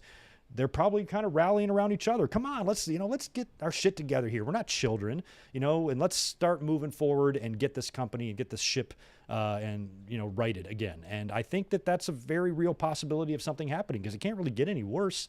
And for those in the company that feel an obligation to the talent or anybody that's worked so hard to get this company where it is now, you'd hate to see all that torn down over stupid shit. So I think a lot of the locker room I think you're going to hear about a lot of the morale improving. I think as we hear these random reports, these Fightful Select reports, these comments by Meltzer or whatever who've got an ear in the AEW locker room, I think you're going to hear in the next coming days and weeks that things are going really well behind the scenes. People are cooperative, cordial, professional, that sort of thing. Sure, that could cool off once all this goes away, but at least for right now, I think everybody's going to kind of be on their best behavior, and hopefully that can get the company directed in the right, spot. Because, they still did over 1 million viewers on Wednesday night, had a good Dynamite rating, but many of those people were probably tuning in to find out what happened with all of the craziness. So it's a crazy, crazy time in AEW. And it's a shame that all this happened. But I think in the end, we're going to see some changes in the company. And like I said, I firmly believe in about 12 days from now, that Brian Danielson will be your AEW World Champion. Let me cruise back over here to the chat. We got a good audience, but shitty likes, man. Can you guys please? Everybody else gets better likes than me. Hook me up. Come on. Like me. People get less views than me, get more likes. I don't know what that's about. So please hook me up with some likes. I would really, really appreciate it. I'm sure we got a lot of comments coming in about all this stuff as I've been talking. Let me cruise up and knock out the super chats that I missed. I think just one. Tomas Aridia, thank you, dude. Appreciate that $5 earlier. Between Jeff Hardy and CM Punk, Tony Khan needs to take more consideration before signing some of these people. Punk, get out of our wrestling business. And a lot of people feel the way you do, Tomas. I like CM Punk. I don't know if it's necessarily good for wrestling for him to get out of it, but it might be, considering all the damage that he's caused. But we'll just wait and see what the investigation uncovers. But if anybody has the opinion that CM Punk should not be in the wrestling business, it's going to be really hard for me to argue with that. I like Punk. I don't want him to necessarily leave. I wish people could just fucking get along. I wish he wasn't the way he was, so we could enjoy him, but he is the way he is, and that's that. So there's going to be lots of people with your takes that are going to feel that way, and I really cannot listen, or I cannot disagree with with that. Go listen to FTR defending CM Punk and blaming on other wrestlers. I do know Punk and FTR are friends, and you got to remember that too. A lot of these wrestlers involved have friends. They're going to have allegiances. You're going to have a Punk camp. You're going to have a Bucks and Kenny camp. I can completely understand that. There's a lot about CM Punk, about his no-nonsense style that I do like, especially if he has to confront childish bullshit stuff behind the scenes between wrestlers that he perceives as, children or, immature or whatever. I'm happy that someone is around to step up to those guys, but I think a lot of people would. Nobody in wrestling should be scared of the Young Bucks. So I think anybody would have an issue with anybody would just say something, but I don't know. Oh, Nick Musser, you did Nick and Victor. I owe you guys. Sorry about that. Oh yeah, there you go. Victor, appreciate 2 more. Your birthday is on Friday, the day of the watch along. Nice. So if you're here and you're available, watch it with us. We'll be wishing you some happy birthdays on Friday. What is the date on that? 18th maybe? I forgot what Friday is, but that's awesome. Happy early birthday to you. Nick Musser, appreciate that. Super chat as well. Imagine all that happening under Vince. Yeah, imagine all that happening under Vince. Well, it kind of did with the screw job. Everything went to hell.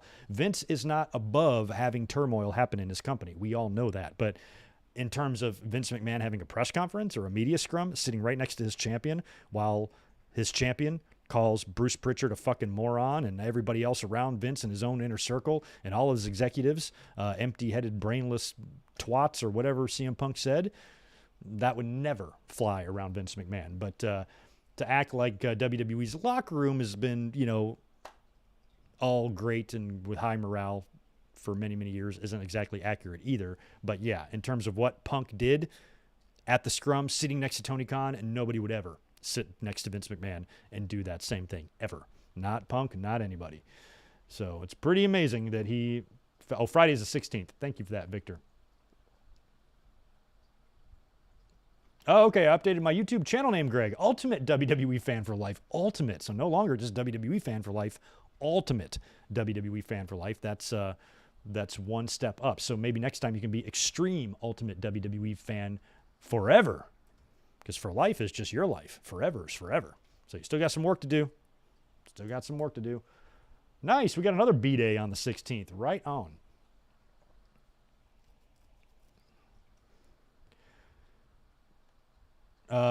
Curious about the ratings. I'm not too concerned about AEW's ratings without CM Punk. He hasn't even been on that TV that much, and they're always, with or without Punk, they're pretty consistent in their ratings. And Rampage just got a bad time slot, but they're never doing anything too good on Rampage in terms of their numbers and whatnot. But last night was a pretty decent show. Let's see what other news and notes we got to get into here, because I only have about half an hour left, and then I got to bounce. I want to talk a little bit about Bobby Fish, apparently officially a free agent. Gone from AEW, spoke to Steve Fall of NBC Sports, a little video interview they did the other day. Basically claims they couldn't have come to terms on contract numbers for AEW, so he's officially a free agent. Also had lots to say about CM Punk. He was tweeting a lot during Punk's injury when he faced Mox a couple of weeks ago. And same thing here. He really seems to have a problem with Punk. He's one of the guys that does not like Punk's attitude. Plus, Bobby Fish is an MMA guy.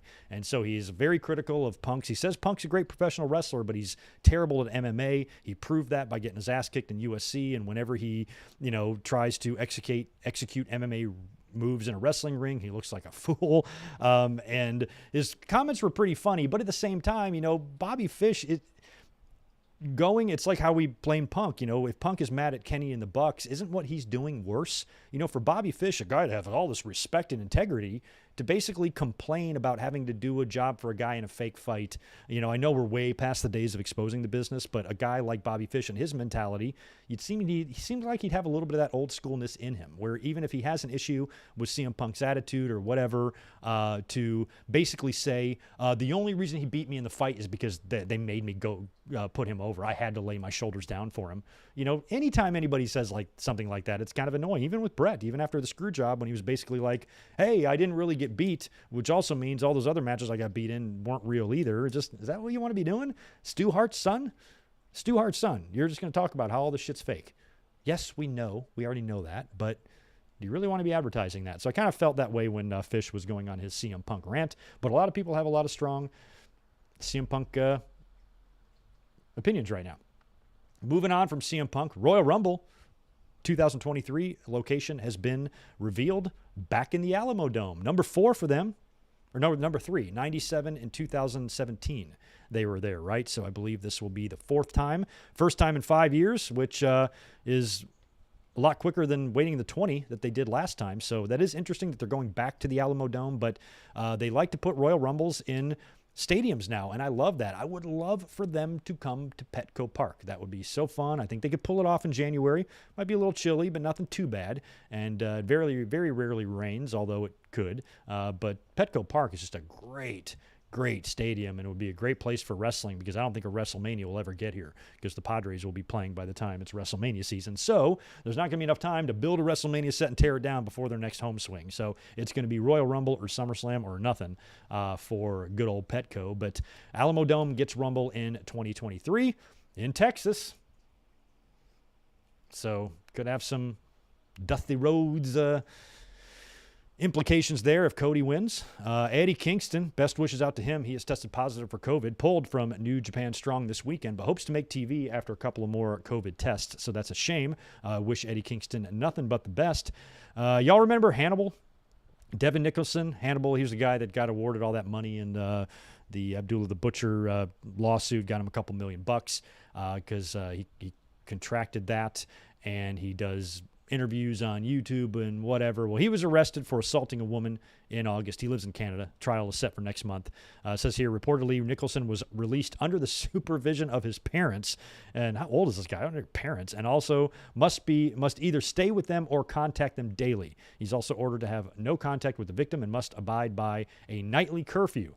Nicholson previously made headlines at the end of 2021 after an incident where he stabbed a referee during a world-class pro wrestling independent show, requiring the ref to undergo emergency surgery. I do think there's also video of that. I remember when all that happened, and a lot of people were severing ties. Anybody that had any relationship or, with Hannibal whatsoever were just washing their hands of the guy, and it sounds like he is just still being a piece of shit. So we'll see what happens with that. Like I said, Dynamite this past week drew 1.035 million, 0.38 in the demo share. The MJF promo was a lot of fun. Lots of WWE references in that. Mentioned Cody, Triple H, Nick Khan, which is interesting. I mean, I'm hoping that, and what do you guys think about this? Because I've heard no reports or confirmation on anything. But if MJF came back to AEW, does that mean he's just back, or does that mean he signed an extension? Now, if he's signed a new deal with AEW and he's locked up for 5 more years, no harm done. If this guy's contract is really up in 2024, like he keeps saying, I would not want this guy mentioning WWE all over my show, because what if he then goes there? Then you got a guy on your show that's telling the whole fans for a whole year that he's going to WWE when his contract is up, and then he does. So I hope it's just part of his shtick to get crowd reactions and get people talking. But if I'm Tony Khan and I only have MJF locked up under contract for a few more months or a handful of months or just a little over a year or whatever, I am not letting him go out there and name drop Cody, Triple H, and Nick Khan every week. If he's locked up for 5 years, rename yourself Maxwell Jacob McMahon. I don't care. But if his contract is up next year, then I would chill out on that if I was Tony Khan. But it was a fun promo. He had fun with the audience, pretending to be a babyface, even though you knew he was full of shit.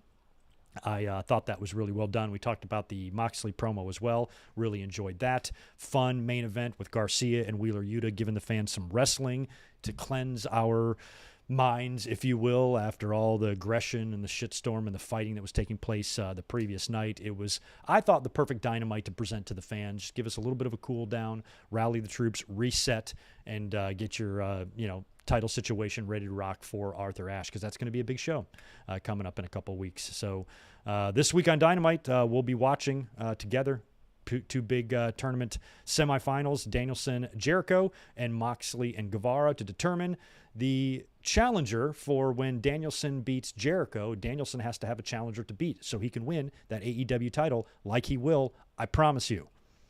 I'm not playing. I am not playing about Danielson. He's winning. So that's happening next week, or I'm sorry, this coming Wednesday, which will be good and fun to watch together. Rampage last night. Did see Sammy Guevara defeat Darby Allin. He had a little bit of help from the skateboard and Anna Jay in that match. So Sammy goes on to face Mox, and one of those 2 will wind up losing to Jericho in Grand Slam, or at Grand Slam. Also had a Samoa Joe promo. Great to see. God, he's looking big, isn't he? Came out there and had a few things to say until he was interrupted by Smart Mark Sterling and Josh Woods, and they announced that Josh Woods would be Samoa Joe's next challenger for the Ring of Honor TV title that will be happening next week on Rampage. Joe wanted to do it last night. Typical heel manager says, no, let's do it next week instead. Crowd didn't love that, but we do have a Ring of Honor TV title match set for Rampage next week. What is Serena's nickname? It's Coach versus something. Anyway, Serena defeated Madison Rayne in a pretty good match last night as well. And Claudio Castagnoli successfully defended his Ring of Honor title. Was that a title defense or not? He faced Dax Harwood. Really good match last night. Beat him with the sharpshooter. And Claudio is still your Ring of Honor champion. So a nice little hour-long Rampage last night.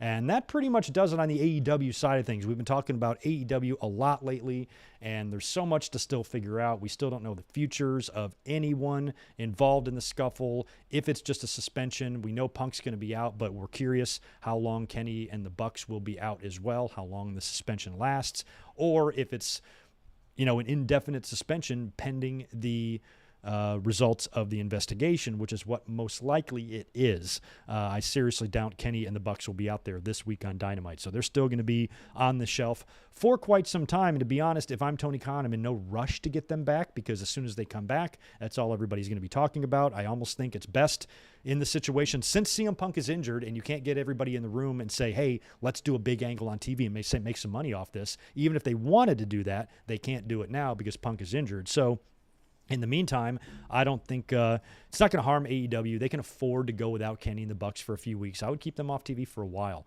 I would bring them back when everything is cooled down. You got a new champion in place, and all of your storylines are now, put back together, and you've sewn everything up, and you're back moving forward. Then figure out when to bring Kenny and the Bucks back and where to plug them in once you do. And are they going to have to do some jobs for a while? Are they going to have to eat shit for a while? It's a touchy situation. Like, how much can you really punish them when their contract is coming up? You don't want to punish them too much to where they're going to be pissed and they're not going to re-sign with you next year. But then again, you might not want them to re-sign. Could you imagine if 2 years from now, we're talking about AEW without any members of the elite, or the executives, I should say, Cody, the Bucks, and Kenny all gone? Could you even imagine AEW like that? The only one left is Hangman Page. That'd be fucking weird. Super weird, but we will talk more about AEW this week, and like I said, we'll be watching Dynamite together on Wednesday, and I'm sure we will have something to say about it on Monday night, because it's possible we'll hear and learn some information about AEW during tomorrow or Monday, which we can speak about during the Raw review. Let's talk quickly about last night's SmackDown. We have not talked much about WWE these days. We did do a Raw review on Monday where we talked about, did I do a Raw review on Monday? Braun Strowman's return. I think we did. Yeah, we did. We did a Raw review on Monday. I almost couldn't remember. Yeah, that's right, because I was talking, it was more AEW dominated. It was AEW first and everything else after, because that was just, I guess, 24 hours after we learned about the backstage fight. So there was a lot to discuss. So we will be doing the same thing again on Monday this week. But in terms of last night's SmackDown, pretty good show. I enjoyed it. Great opening six-man match. Man, I'm loving Imperium. Of course, they brought back, what's-his-face, Bartel. Who's he now? Leonardo da Vinci or something? Whatever his name. He's back there with Kaiser Soze and Walter. And they had a six-man against the Brawling Brutes. One interesting thing about this was that Butch was kind of in his Pete Dunne gear. He wasn't wearing the stupid suspenders and the shirt and all that shit. He had his singlet back on. His hair was down. He looked like Pete Dunne, only they were calling him Butch, which to me is just ridiculous. So I'm hoping that this is maybe one step closer to just being Pete Dunne again, because he might not be the only guy getting his name back, as we would see later on in the show. So that was something I found interesting. My favorite spot in the match was Sheamus beating the absolute hell out of Ludwig on the rope, doing his like Sheamus thing, but he was just going off. I mean, he had like 20 of them, and he was hitting Kaiser so hard that he was even kind of like just tensing up, like, okay, fucking stop, and just went off. I loved that. I'm loving the love for Sheamus. I'm loving the crowd's reaction to him. They love that whole spot that he did. He seems for the first time ever to have the respect of the majority of the wrestling audience. I've always liked Sheamus, but I was never really happy anytime he won the title, just because I wanted somebody else, or I just didn't find him to be the right guy, or he wasn't doing it for me, creatively or whatever. And now he is really made it to the point where the fans respect the years he's put in. He's a veteran now in his 40s. He's done a lot. He's always been a consistent performer in terms of his look, his style. He's always, has good matches, and he's a great professional wrestler. And he's been a great guy in the company, and I didn't start realizing this until he formed the Bar with Cesaro. That's when I started really liking Sheamus, and I had his back in his early days because everybody was rejecting it. And I'm like, well, you say WWE needs to build new stars, so let them give Sheamus and Jack Swagger a chance. I don't see what the big deal is. But back then, everybody was like flipping out. So I've always kind of had Sheamus's back. But I will admit that anytime he did hold the WWE title, which was once or twice, I didn't love it. And right now, he's kind of feuding for the IC. It's the only belt he's never held. But even if they did something in the future with Sheamus before he retires, granted, they're going to have to separate back out these 2 world titles to probably accomplish this. But if we give Sheamus one more championship run before his career is over, I would actually like to see that, because it would be fun to see Sheamus win the title when the fans actually want to see it and when the fans won't shit on it. And it might be wholesome to see the fans kind of cheer for this guy who's just, worked so hard. I really like and respect Sheamus. Love the work he's been doing in the past couple of years, and hope they reward him with something decent in the future. But Imperium actually got the win here. Imperial Bomb to Butch for the win, and seeing Imperium back to full strength, granted they all have 3 stupid names now, is really awesome to see in the company. And when you think about a guy like Roman Reigns, who reports came out this week, and it's something that we reiterated after Clash at the Castle, if he ain't losing at Brock at SummerSlam or to Drew at Clash at the Castle, he ain't losing it this year. And now that's what some of the reports are saying. Hey, WWE does not plan to have Roman Reigns drop the belt this year. And I'm like, yeah, no shit. If they were planning for him to drop the belt this year, he would have done it to Brock or to Drew. I just can't see it happening next month, or certainly not Survivor Series. And there's no way you're going to have Roman Reigns hold the belt for that long and drop the belt in fucking December, one of the slowest months of the year. No. The next option for Roman Reigns to drop the belt would be the Royal Rumble. So he will either drop it there, or he will take it into WrestleMania to face whoever. Cody Rhodes, The Rock, we don't know. But for those people who say The Rock and Roman doesn't need the title, I say it does. Suck on that. We also get Sami Zayn and the Usos introducing the newest member of the Bloodline, Solo Sikoa, who, of course, made his debut at Clash at the Castle, helping his cousin retain the WWE title over Drew McIntyre before it was karaoke time.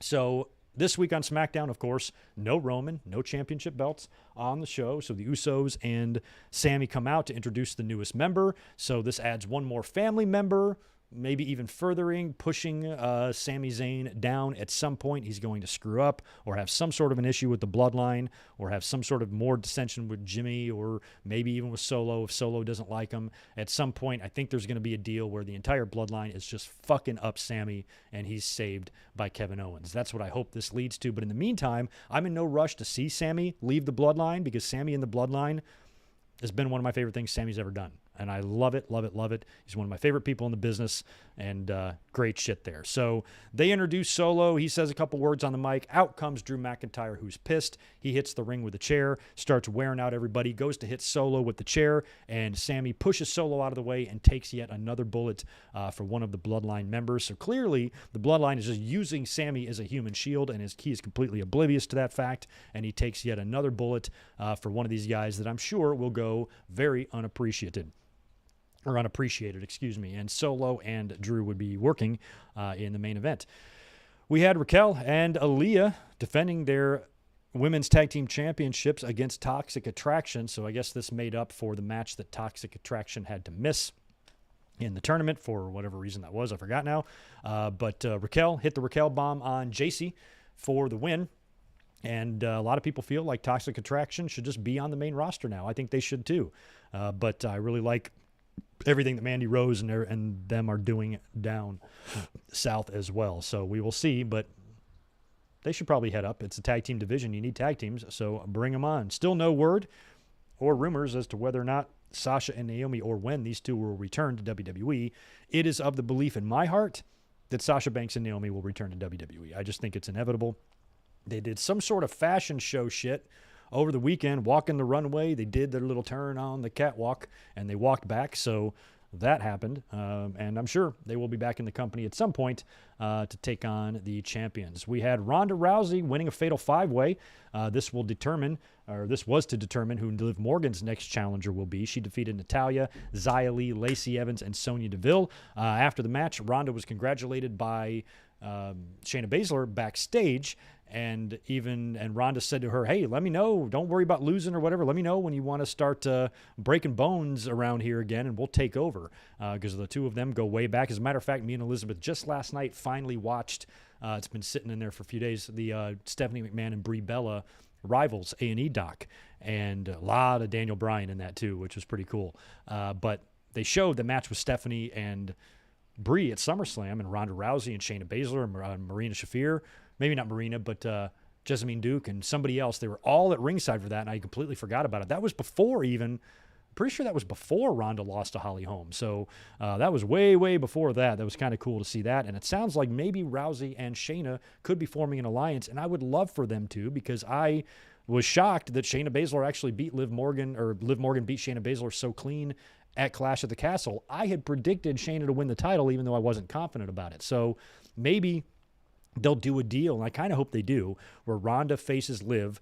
Liv has her beat, but Shayna is distracting the referee. Like, Shayna is the reason that Liv Morgan loses to Ronda Rousey. Then Ronda's got the belt. Now maybe she's got Baszler by her side. And I would love if we formulated some sort of like MMA faction. I would love for Baszler and Sonya and Ronda to be together, but Rousey had Sonya Deville tapped out rather easily in that fatal 4-way. I think Rousey beat 3 out of the 4 opponents she had. The only one she didn't pin, I believe, was Xia Li. Even Lacey Evans, they've kind of put her on the back burner too. Lacey, based on the way they were pushing her prior to Vince McMahon stepping away, I was like, well, she looks like the type of gal that that they're going to build up to face Ronda Rousey. But Lacey is seems like she's been put on the back burner a little bit, and Ronda will now go on to face Liv Morgan. We had Hit Row teaming up with the Street Profits to take on all of those Maximum Male models. Hit Row and Street Profits got the win. Backstage later on, Max Dupree is trying to, console his very upset losing faction, and he says a very cryptic line. He says, "Sometimes you have to go through the day to get through the night," and he walked away. I've always thought Max Dupree was the stupidest fucking name I've ever heard. I don't know why you already change his name to a WWE name only to change it to a different WWE name. You already gave him a WWE name. They didn't even change him. They didn't even change his name to Max Dupree so they could trademark it or anything. They already had LA Knight trademarked. So why didn't he just be LA Knight? Sounds like that might be something they're going back to. So with Pete Dunne wearing his Pete Dunne shit and Max Dupree hinting that he could be LA Knight once again, I would love to see both of those things happen. And also, I completely missed this on SmackDown, but apparently there was some sort of reference to Adam Pearce, and they kind of played off of what CM Punk did, let the emotions got the best of him, and he's been suspended until an investigation concludes. They did some sort of little shot at AEW, which I was convinced they were going to do on Monday. I even tweeted on Monday, I'm like, start taking your bets how Triple H is going to reference the AEW brawl, and they didn't do anything. They waited until SmackDown to do it, and I knew they would. And of course, you're going to have the fans, I wish they was let these companies just have their fun, take little shots at each other. It's fun. It's fun for us. If you oppose this type of stuff, I don't think you ever got invited to any parties in high school because you're just no fucking fun, man. Let WWE take their shots at AEW. Let AEW take their shots at WWE. It's all in good fun, and if you get your panties ruffled about it, you need to go see a psychiatrist. That's all I'm going to say. And in the main event, Drew McIntyre taking on Solo Sikoa, and Drew is looking for revenge here. He's got Sikoa on the ropes, but before he can put him away, he is attacked from behind by Karrion Kross, who puts Drew in the cross jacket, and as soon as he locks in the submission, everything goes to black and white. So I guess how the Fiend had everything in red, Kross is going to have everything in black and white. When he attacks, I suppose McIntyre won this match via DQ since the bell rang immediately when he was attacked by Kross.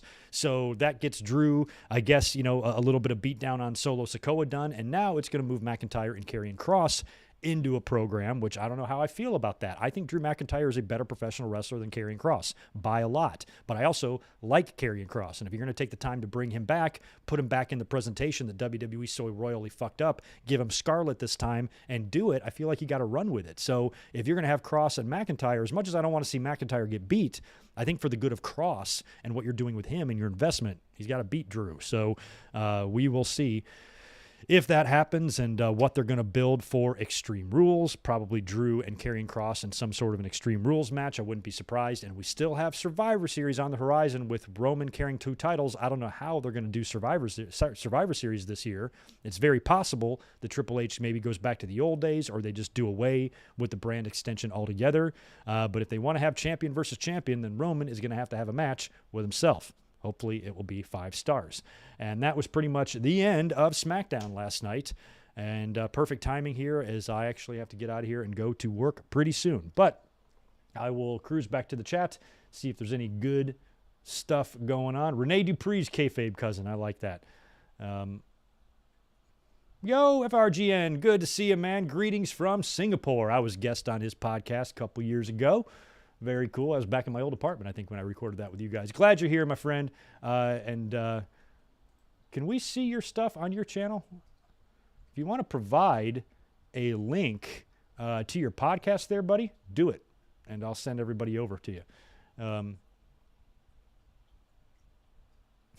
Yeah, exactly that deal. I hate when take random shots at each other. So petty. I'm like, it's not petty. It's fun. It's fun.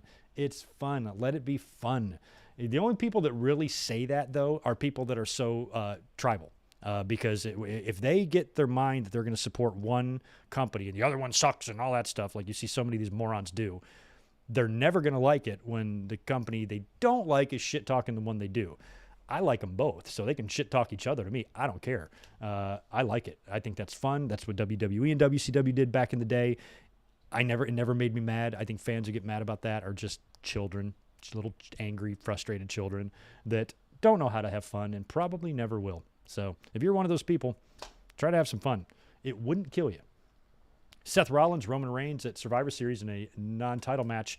I wish I could credit the person. This is going to be my final closing thought here before we sign off. I wish I could credit.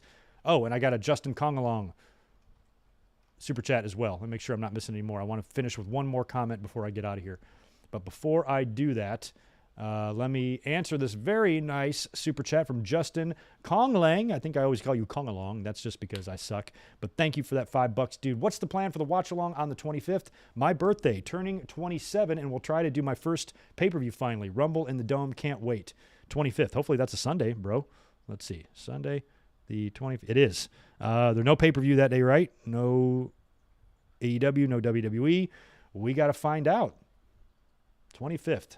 So we'll be doing one on the 18th. We'll be back again for the 18th. So that's 2 watch-alongs from now. Yeah, stay tuned, dude. We'll figure one out for that day. It's going to be something fun, but we will be up here for sure on the 25th for a watch-along. Just not sure what pay-per-view we're going to do yet. But I'm excited to have you here if you're able to make it. And like I said, the final thing I want to mention about Roman Reigns was that somebody, and I have no clue who it is because I just read it on Twitter and thought it was pretty good. If I remembered who said this, I would credit them, so my apologies. But somebody had kind of set up a scenario where Roman Reigns and Seth Rollins have a ladder match. Maybe it's Survivor Series. Ladder match for the WWE title, the undisputed WWE title, which means both belts are hanging from above. You do a deal where the finish is both guys are on top of the ladder, jockeying for the belts. They each grab a belt. They both fall off the ladder, crashing through 2 tables, each man holding a title. And that's how you ununify the belts. Okay, that's the match. You get the blue belt. You get that belt. Roman Reigns' untouched Universal title reign remains intact without him having to be beat, because technically he won and lost a match at the same time. And that gives Seth now the WWE title to maybe drop it to Cody, job to Cody again. But maybe Seth can go on to do other things and Cody can take the title from Roman. That would probably be better.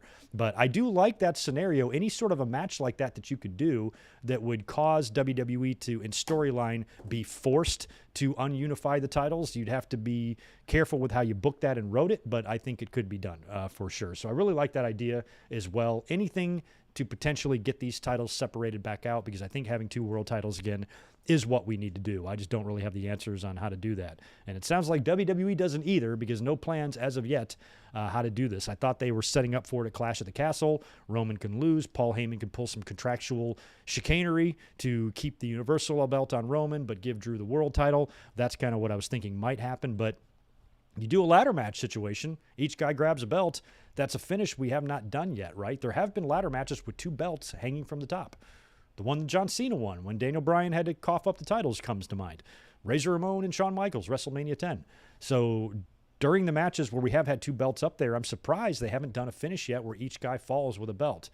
It's got to be tough to do that, man. You got to make sure you do all that right up there and it doesn't look too bad. But if you can pull it off and execute it well, it could be a good way to get the titles back on separate brands again. So anywhere, there you go. I want to thank you guys for hanging out with me this afternoon. I appreciate it. Again, sincerely apologize for not being up here tomorrow for a classic pay-per-view watch-along, but I'm going to my family's house, a little belated birthday celebration for me, so I'm going to be missing tomorrow, and again, I am sorry for that, but we will be back up here Monday night after Raw for a Raw review, Wednesday night for a Dynamite live reaction, and Friday afternoon prior to SmackDown for a members-only Monday Night Raw watch-along, classic Monday Night Raw watch-along, and then, of course, 1 week from tonight, back here again doing the podcast, and then next Sunday, a week from tomorrow, we'll be back at our normal classic pay-per-view watch-along schedule. If anything else comes up through in the next couple days, I'll put it up. I wouldn't be surprised if I crop out those Brian Danielson comments and put that as a mic drop on the channel, because I'm very, very adamant that he wins the AEW title. And other than that, just stay tuned and subscribe, and I will catch you guys on Monday night after Raw. Have a great rest of your day, and have a great, great weekend. Y'all take care. Peace.